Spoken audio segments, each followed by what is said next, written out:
Here I have OUKITEL WP23, and today I'm going to show you how to enter boot mode on this device.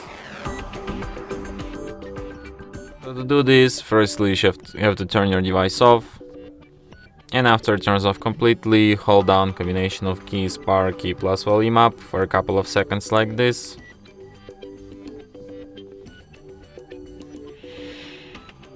And after that you will end up in this boot mode.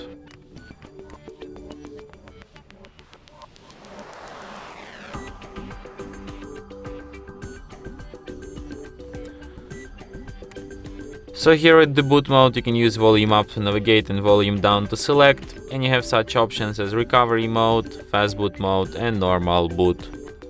So if you want to quit this mode, just select the last option, normal boot, and device will be restarted just as usual.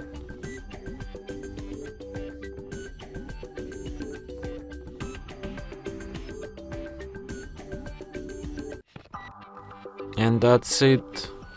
Thanks for watching. If you find this tutorial useful, don't forget to hit that like button and subscribe to our channel.